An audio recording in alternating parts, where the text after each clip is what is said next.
Blaine and Mickey, 104.5 Zone at Thursday. That means we got Buck Reising on with us. Buck brought to you by Two Rivers Ford, home of the non-commissioned salespeople. Buck drives a Two Rivers Ford, and you should check into it as well for yourselves. In honor of Buck, we have bucking news here. Oh, yeah, breaking news, man. Do you know that I use that? Yeah, I heard you use that for reckless Speculation. Reckless speculation. Yeah, that's what you said. I listen. We're not recklessly speculating. What are you talking about? Why did that become reckless? Well, because when things become true. Yes. I want the laser light show sound out of my life, Blaine. I want the thing that we play for breaking news that sounds like a laser throws up. Oh, okay. Yeah, that. Breaking Titans news. I hate that. I don't want to use that one. Lucas uses that one to bother me. Oh. And it is Breaking Titans news here on 104.5 The Zone, as Cameron Wolf is reporting that the Titans are hiring Tyke Tolbert as their wide receivers coach, per Cam's sources. According to Cam, chose Tennessee over two other possibilities, in part due to Titans head coach Brian Callahan. They won Super Bowl together in 2015 with the Broncos. Tolbert coached DJ Moore to career highs in catches, yards, touchdowns this past season with the Bears. That's all a courtesy of Cam. Wow. So little breaking news. It's coming together. Sure, and that was their thinking behind neither of them, Callahan or Rand, attending the Senior Bowl, delegating those responsibilities to Chad Brinker, to part of the front office and scouting staff. As is their right to do based on the roles and responsibilities, and that Carthon and Callahan wanted to make sure that they get this as right as humanly possible after basically all of this going the way that Amy Adams Strunk wanted it to go. Guys, based off her plan that nobody knew. Based off the timeline, the vision, right? The vision. God help me. Yeah, the vision. But to her point, at least following through on the things that she said. You know what I'm saying? Like, it's because it's easy. As we get ready to go through another election cycle, people say a lot of things on campaign trails that they don't necessarily follow through on. So for Amy Adams Strunk to follow through on why it was the right decision to let go of Mike Vrabel when they did, so that they could make sure that they're at the front of the line for the best candidates, now giving themselves the best opportunity to hire the best coordinators and assistant coaches as a result of the timeliness of their hire. This is going as much to plan as they could have thought that it would have. Yeah, it's interesting you brought that up because we were discussing this in the green room over here before. They were the first team to hire a coach that wasn't already associated with them, that didn't already work for them. The Titans were. They identified their guy. They got him in first.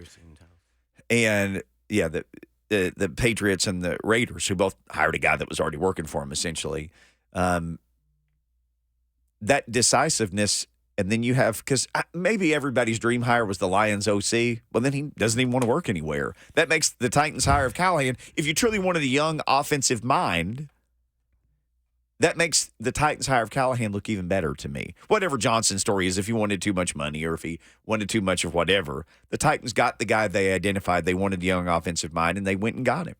Yes, because based on their head coaching vacancy, I would have personally argued on behalf of Jim Harbaugh, but they were never going to do that, right? Because they just let go of a coach who is very strong-willed, very opinionated, is going to want a large degree of control over his circumstance, and that didn't fit their mold. So it is entirely within their rights to not be interested in a candidate like that and to find the option that made the most sense for them. For them, Brian Callahan, based on the criteria that they have let us all know, right, checks the most amount of boxes based on who was available to hire. I do think it's interesting that there were 5 defensive background guys either retained or hired by teams in this cycle, and only 3 guys who come from from the offensive side of the ball. But, you know, a product of the candidates that are available, as you guys mentioned, and this Ben Johnson thing. Yeah, I can't. Oh man. Let's go ahead and go there. That? I mean, okay. Man, yeah, because I think this is. Man, you pass up an opportunity on $10 million difference in pay. I'm just going to use that number. $12 million for head coach, $2 million if you're an OC. And then you turn it down. You saying now it's 2 years in a row, or at least that's what people are saying. And sure. I'm trying to figure this out. Like, does his agent know something that we don't know? And we all know there's only 32, by the way. You got Belichick and Vrabel, who are both good coaches, and one's the greatest of all time. Didn't even get a job in this cycle. And so I just find that very weird that you pass up an opportunity. Then he was turning down interviews. The Titans was one of them, but he just didn't want to waste time with certain. He's just like, I'm not doing it. He didn't prioritize this one, Like, certainly. I feel like is he knows he's going to be the Detroit head coach, or does he knows he's going to go somewhere else next year? I mean, I don't know. I don't know how to think about that. Well, no, it's a fair wrinkle to pose in there because, Blaine, you're just kind of mentioning offhand the being the next Detroit head coach or whatever. We didn't know that Gerard Mayo had it in his contract that he was going to be the next Patriots head coach. See, yeah. So Apparently, Patriots reporters didn't even know that. Until the night after they announced that this was going to be the thing. So everybody finds out about the clause after the fact anyway. So there is something here because it is a weird circumstance. You don't turn down one of these opportunities no matter how heavy a lift your circumstance might be. And as far as at least on surface level, now I don't know all the details, every level of detail that a head coach would need to know before you take the job in Washington, for example. Let's just use them. But we know that it's not Dan Snyder's the owner. We know that they are going through as much of a rebrand as any organization in professional sports. We know that they have the most cap space.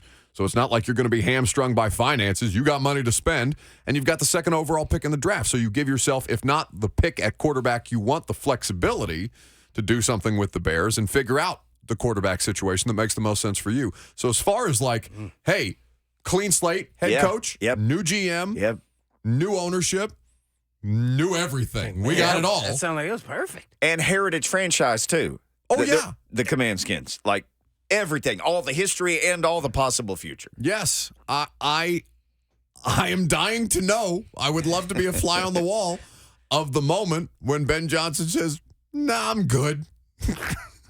Or that I'm good if they're not willing to meet my financial demands, which has also been floated out there by a couple of different credible reporters, Pro Football Talk being on the front end of that, who also reported that Jim Harbaugh was making $16 million from the Chargers, which is wild to me. I guess it shouldn't be, but I don't know. Spanos had it like that. Yeah, he's known for not really wanting to spend that kind of money. That's what I'm saying. Yeah. Now, maybe you get a deal because you got a stadium sharing deal, and that alleviates the finances on a team like the Chargers. So your cash on hand, because that's guaranteed money that you have to give out a coaching contract like that. So, his financial situation may be a little more tenable than it used to be when they were running more of their own show. But yeah, the Ben Johnson thing is weird, man. To be thought of as one of the top candidates, the most requested candidate of any of the guys that were out there to interview this cycle. Wow. And to say, nah, I'm good again because we've got unfinished business in Detroit. If that's genuine, I kind of love it because nobody else does it. But there's also a part of me that is inherently skeptical and saying, all right, what don't we know about why Ben Johnson is not a head coach next year? Yeah, for sure. Buck Reising hanging out with us here on Blaine and Mickey. Yeah. Well, with that being said, they hired Dan Quinn, which, I mean, man, they got pushed into a corner. And then they had to make a decision with, I guess, 2 or 3 candidates that they, I guess, had already interviewed, and he was probably the best. You fired Ron. You were fired Ron Rivera to hire Ron Rivera again. Is what you did. Come on, Ron Rivera was on the staff with me at the Eagles, man. He all right. No. I'm not saying there's anything wrong. Listen, these are 2 people. Defensive guy, yeah. These are 2 people who have done it in the league, who have been head coaches, but both come from the defensive background. I just mean that they're kind of like the same type, right? Yeah. For a franchise that is trying to do a lot of different things here, to go from that to Dan Quinn. That shows your desperation. Is that a panic hire? Like me at a restaurant sometimes where I don't know what to order, so I just get a club sandwich. And Anthony Weaver who as was the 3 nowhere finalists. else. Yeah, Weaver was nowhere else as being talked about seriously as a candidate. And listen, if you get left with a worse hand than you thought you drew initially, and Dan Quinn is sitting there who has a level of experience, there's nothing to keep the Commanders from going through this and David Culleying Dan Quinn, which isn't fair to Dan Quinn, but teams. Whoa. Did Dan Quinn take the who was the head coach of the Falcons? Who was the head coach? Dan Quinn. Oh, okay. So don't compare him to. No. You compared him to the Texas coach who was there for 1 year. No. I mean, in terms of as an organization, they were not married to David Culley. Everybody knew that they were not married to David Culley. Everybody knew they were not married to Lovie Smith. They did those 2 gentlemen wrong in how they went about it, especially because Lovie and David Culley showed some fight at the end with that and may have done the Texans a service by getting them the draft pick. But sure, they made good money. But from the point of a franchise say, all right, Dan Quinn can manage a situation for a year.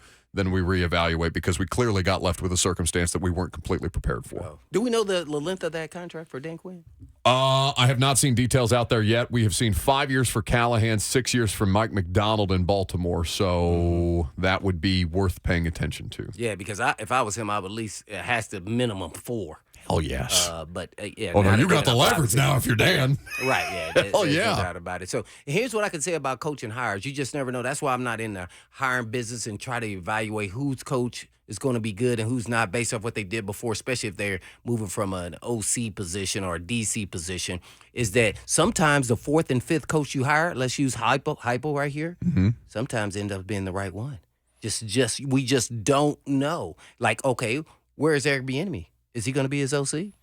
Nothing changes there. It's so weird, Blaine. Now, is his off-the-record resume is what's killing him? Or he didn't even get interviewed by anybody besides the He wasn't Commanders. even really talked about. The only reason that Eric Bieniemy's name was brought up at all in this cycle was somebody asked the Commanders about being dead set on Ben Johnson. They said, no, we have Eric Bieniemy in-house. So, but that was really the only discussion about it, and that came from them trying to basically, I don't know, not make it as obvious who they were trying to pursue. Blaine, I don't know how you go from being the face of minority hiring in coaching as the biggest hot button issue, hot button name that's always brought up anytime you talk about whether it's Brian Flores' lawsuit or all these different things, to just completely out of the discussion. Well, that just shows you how 1 year can just change. Because before, at least he was getting interviews. Well, A couple anyway. Here's the thing, and I brought this up with Lucas earlier. There were reports out of Washington that players were unhappy with the level of intensity of Eric Bieniemy's practices. He's no joke. Yeah, no. Andy Reid, Yeah, he got it all from Andy Reid. who he worked for. Andy Reid's just not intense like that on a daily basis. He's just not like that. His tact is calm, mild manner, but we're going to go hard today. I don't even remember him ever yelling at all. Eric Bieniemy, totally different approach. So we could say he does the same things, but his approach about how he goes about it is different, especially with this new Gen Z generation. You can't be yelling at these dudes every freaking day. They're going to tune you out. Which is the point that I was getting around to, because Vrabel, Belichick, people think it's because they're defensive, they're old school. No, it's about the approach that you have. And Bieniemy is somebody who is having a connotation with his name about this right now. That the most that you heard about Eric Bieniemy this year was that specifically, other than they had a couple of good games that they strung together with Sam Howell as an offense. It does not bode well for that type of coaching. And listen, that's been the model. Bob Knight just passed away, but for the longest, Bob Knight was kind of the template of general coach, leader guy, right? How you go about this. I dictate the rules. This is not a democracy. We do things my way. That's dinosaur behavior in today's league. And you're seeing the league kind of respond in the way that it's hiring. There's Buck Reising from the Buck Reising Show right here on the Blaine and Mickey Show. Some would call me the opening act for the Blaine and Mickey Show. I wouldn't say that, man. But you're just in front of us. That's it. But we're all together right now. So Titans, again, if you're just joining us and Buck is here, the Titans have hired a wide receivers coach, Tyke Tolbert, who is a longtime wide receivers coach in the NFL. News, I guess, yesterday that Coach T, that Terrell Williams, Buck, who we've seen on TV every day at Senior Bowl, he's taking another job. The receivers coach, Jason Hotel, and the offensive line coach. So guys are either being not retained or taking other jobs. It's, six in one hand, half a dozen in the other.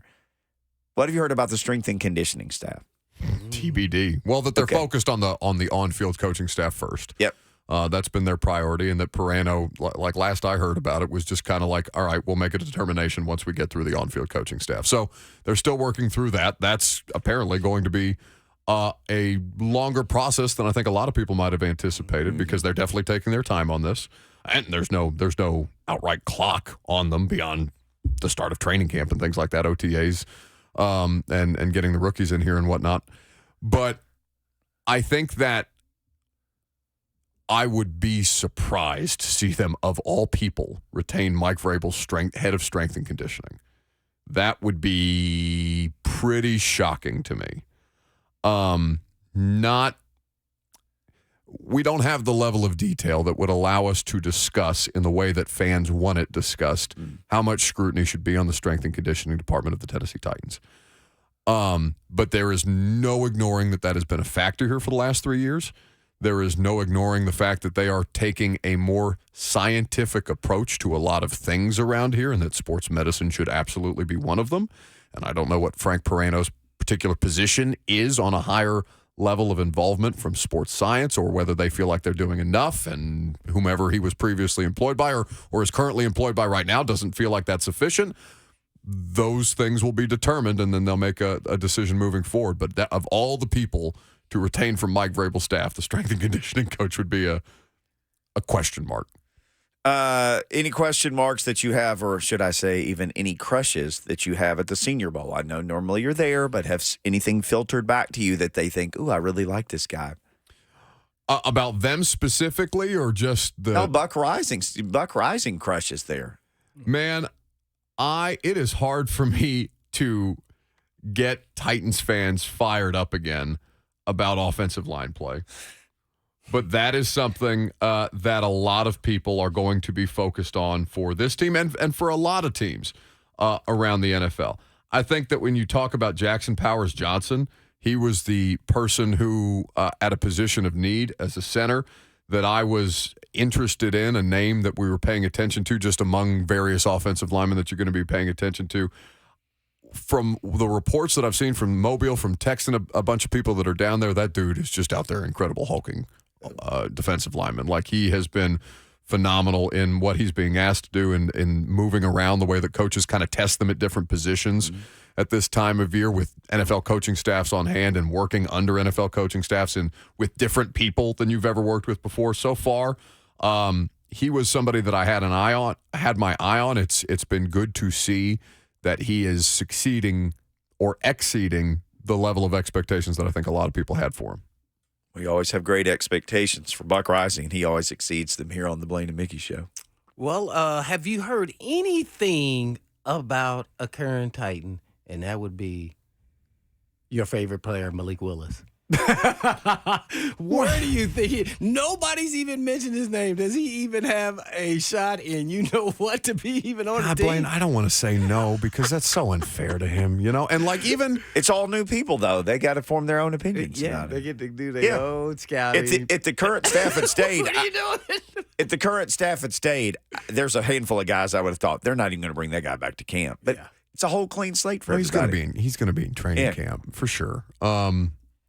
One would think that with as many different things are being done in support of the quarterback position, that Malik Willis is not just being ignored in all of this, right? That there's going to be some level of effort taken to putting resources into further growth and development of him as a player who has high-level traits, but at this level has not been able to put it together to make him a starting quarterback or even a replacement level backup quarterback, which is the larger issue here, that you can't have him as a backup quarterback on your roster, or we're so quick as I don't want to say so quick as the previous coaching staff, but we're pretty decisive in moving on from him, both when Dobbs came in and at the end of the last year when they started putting Tannehill back out there. I would like to see Malik Willis get a clean slate among a lot of different players who are going to get new opportunities under another coaching staff. But I don't know, Blaine. I mean, they're going to bring in a veteran backup. One would think that has operated in this system before could he be to work a practice behind. Squad player? Get cut at the end of the season. We've they bring talked you back? about it before. Theoretically, he could, but man, I mean, he has to be able to land on a roster somewhere, doesn't he? Practice squad somewhere? I don't know. It's closer to practice squad than it is backup quarterback right now, and I hate to say that about him, and it doesn't mean that they can't prove me wrong and anybody else that is looking at his position as being a bit insurmountable right now. But there's just a lot of legwork, and he made a big jump from one year to the next. So let me not. He's stunned me because I was like, I don't even know if he was a backup in this league, and then he started proving that maybe there's a possibility of that. And he was the backup until week 8, right? Until they made the decision. So it's not like that. It's not like that was right out of the gate, or that it was immediately decided that Will Levis was going to be behind Tannehill. He was injured.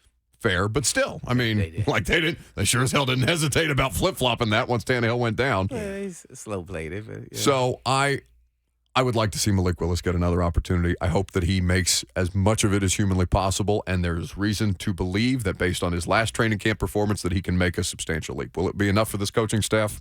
They'll have to make the determination.